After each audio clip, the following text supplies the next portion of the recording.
Vocês acreditam que quem é uma pessoa mais lógica trabalha o lado esquerdo do cérebro e quem é uma pessoa mais sensível ou artística trabalha o lado direito do cérebro? Vocês acham que é fato ou vocês acham que é mito? Tic-tac, tic-tac, valendo. Eu sei que essa galera aí tá participativa. Eu acho que a gente vai ter muita resposta, Emiliano. Vamos ver aqui. Vamos ver se a galera está participativa ou se a galera intimidou-se com a pergunta. Lo- Olha, tá fato. Lorena falou fato. Ana falou mito. Paulo falou mito. Maria disse que é a Assim que resposta eu A, gosto. que é fato. Tá. Tá bem equilibrado, né? Bem Tá bem equilibrado equilibrado, olha aí. O só. lado Tá bem direito e o lado equilibrado. esquerdo da galera tá bem equilibrado aí, hein, Olha Emiliano? só, Muito surpreendeu, hein? obrigado. Surpreendeu, também achei, gostei muito, mas eu vou falar para vocês que, de acordo com os estudos da neurociências, que a gente tem os mais atuais, é comprovadamente um mito. O nosso cérebro ele é conectado através de sinapses cerebrais, então a gente não tem uma definição muito clara do que acontece no lado direito e do que acontece no lado esquerdo.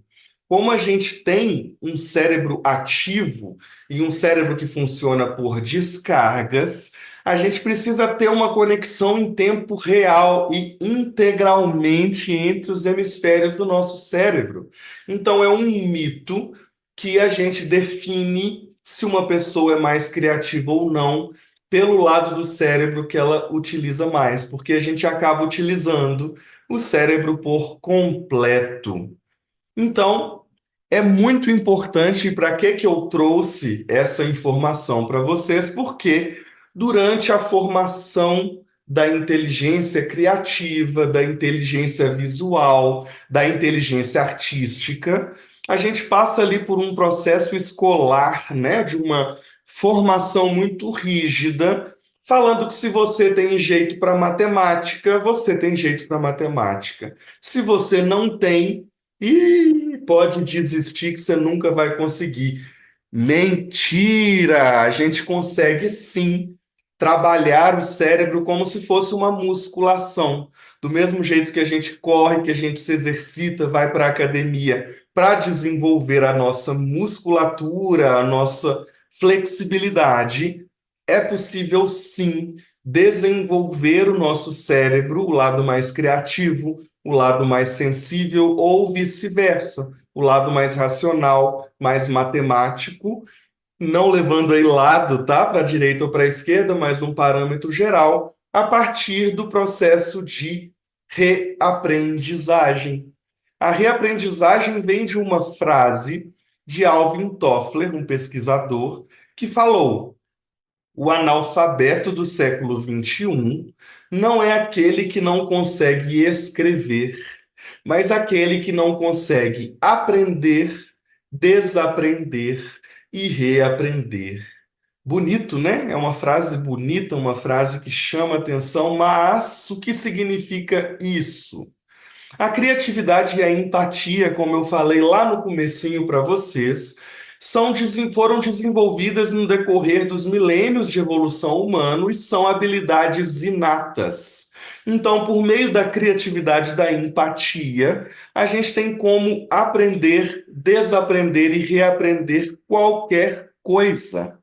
As neurociências já comprovaram por meio de estudos, tem um livro, inclusive, incrível que chama Mentalidades Matemáticas, que mostra na prática e por meio de exercícios que é possível sim aprender matemática, desenvolver o seu lado mais exatas, depois de já adulto, depois de já marmanjo, é possível, mas aí é fato também que quanto mais cedo a gente começa a desenvolver e a incentivar a nossa neuroplasticidade, que é ali a plasticidade do cérebro de aprender coisas novas, a gente consegue sim aprendê-las com mais facilidade, porque quando a gente vira adulto, a gente já está com a cabeça cheia de regrinhas, cheia de caixinhas, cheia de quadradinhos, e é para isso que serve a andragogia.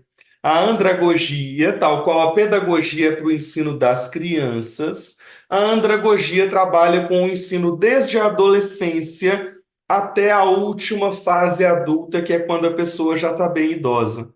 E ela parte do pressuposto que todos os seres humanos adultos são universos complexos e já vêm carregados de informação que elas recebem durante a vida.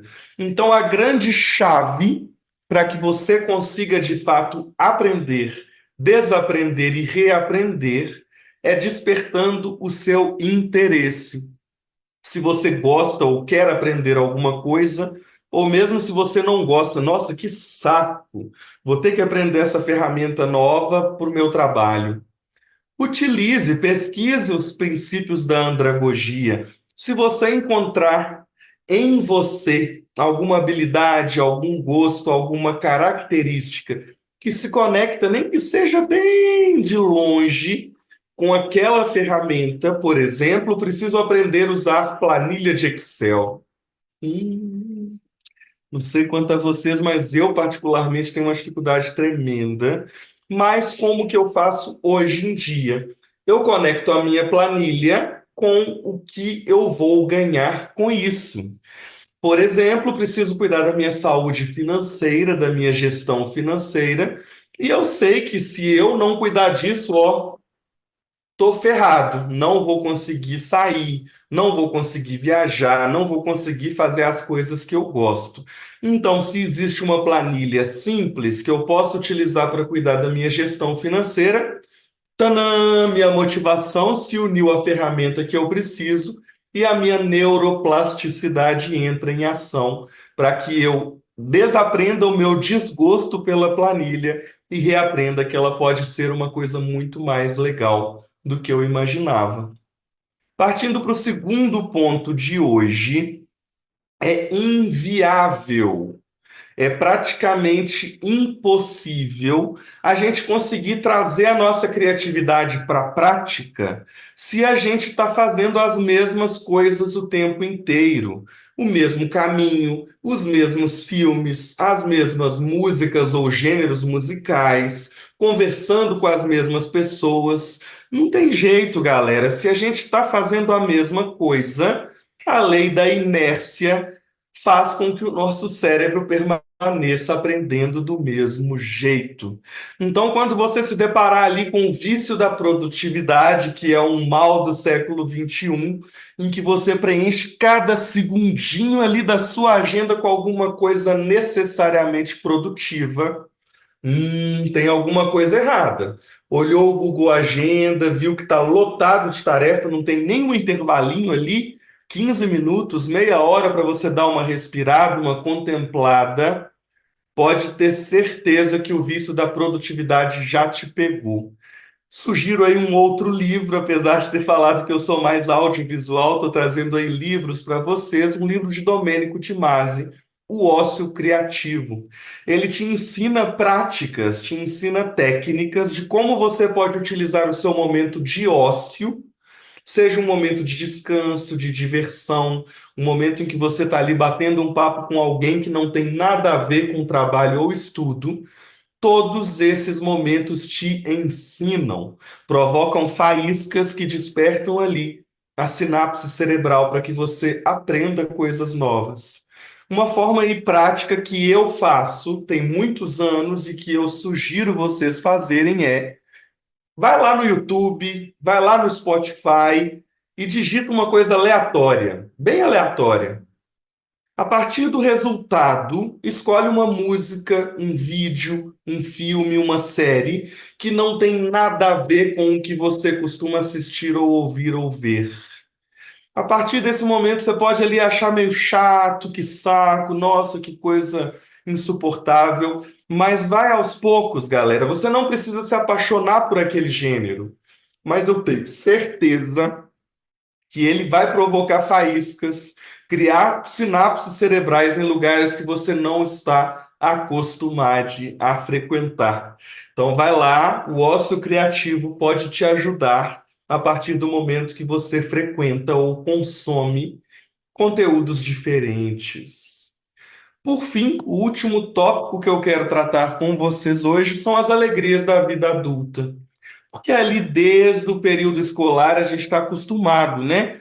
Como que a gente vai se moldando para fazer o Enem, para fazer o famoso do Enem ali hoje em dia, desde ali da escola, numa formação bem industrial, carteirinhas sentadas uma atrás da outra, e a gente é ensinado a ter uma carreira linear, uma carreira que vai seguir aquela trilha infinita. E aí a gente acaba 30 anos na mesma empresa de uma forma imutável. Não, galera, se a gente está num lugar imutável, a gente só consegue observar no nosso dia a dia os incêndios que a gente tem que apagar, os problemas graves, as dores de cabeça, literais e metafóricas. Como que você pode ter ou desenvolver objetivos para além do que você foi ensinado, para além do que você acha que é o único caminho que você pode seguir?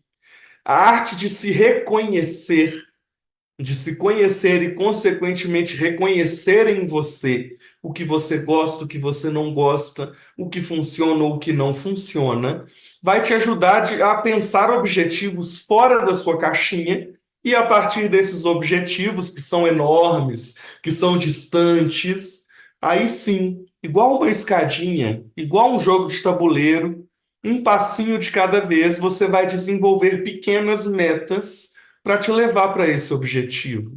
Então, eu, Felipe, professor de artes, de história, tenho como objetivo conhecer um pouco mais sobre neurociências, que é um tema que eu gosto, mas é um tema que eu desconheço. E é um tema conhecido por ser complexo. Esse é o meu objetivo. Cada dia eu vou estudar um pouquinho, assistir um vídeo, participar de grupos de estudo, e aí sim, uma meta de cada vez eu vou aprender e vou reaprender a colocar esse objetivo em prática. A gente passou hoje, né? A gente tem um tempo bem limitado, infelizmente. Se vocês quiserem, peçam aí para esse tema voltar, para a gente trocar um pouco mais de ideia. Eu afirmo categoricamente, tá vendo? Falei todas as sílabas para ficar bem claro que você é sim uma pessoa criativa. E aqui eu deixo 3 passos de como você pode colocar isso em prática para você ter a mente igual desse ser humano aí com a cabeça branca, explodindo de arco-íris para tudo quanto é lado, pensando em reaprendizagem, conheça o seu mapa mental. Como você funciona hoje? Você sempre faz a mesma coisa? Quais são os seus padrões da hora que você acorda, da hora que você está estudando, trabalhando? Quais são os seus padrões na hora de consumir conteúdos de entretenimento? Conheça, entenda, para que assim você consiga desconstruir. Segundo, pensando aí no sem tempo a perder, na correria do dia a dia, aprenda a respeitar o seu tempo e as suas limitações. São duas coisas importantíssimas que a gente acaba esquecendo de levar em consideração. É entender o seu tempo, o tempo que você tem hoje, que é a única coisa que você não vai voltar a ter a partir do momento que ele passou. O que você está fazendo com ele hoje? No seu momento de descanso, você ainda está pensando lá no seu trabalho? Não precisa, né, galera? Vamos pensar numa coisa diferente. Pode ser de trabalho, mas pensar em como você vai melhorar as suas habilidades, em como você vai conseguir ter mais leveza no seu trabalho, no seu estudo. E aí sim, compreendendo as limitações que você tem de agenda, de habilidades, de gostos, você vai conseguir entender quais caminhos são possíveis. E por último, mas não menos importante, adoro essa frase, eu falo ela o tempo todo, mas eu gosto muito dela. Alegrias da vida adulta, como que hoje, pessoas adultas que vocês são, como que vocês podem ressignificar a palavra responsabilidade? A gente aprende e escuta as pessoas adultas falando desde que a gente é muito pequeno Nossa, isso dá muita responsabilidade. Ou então vira para a gente e fala, que falta de responsabilidade, ou até mesmo você vai entender quando você ficar mais velho a responsabilidade de viver a vida. Que saco, né? Eu também não queria responsabilidade se fosse essa porcaria toda, não, mas muito pelo contrário. A responsabilização pelo seu tempo, pelos seus limites, pelo seu mapa mental, pela sua agenda, por suas escolhas, você ter uma tomada consciente de decisões. É a coisa mais linda que você pode conseguir nesse mundo inteiro, cara. Cara, moça, pessoa, porque quando a gente assume essa responsabilidade, a gente assume responsabilidade sobre o nosso centro. A partir desse momento, não vai ter trabalho, não vai ter relacionamento, não vai ter ninguém que vai conseguir sequestrar o seu centro, porque você entendeu que a responsabilidade sobre você e as suas escolhas é uma coisa extremamente positiva.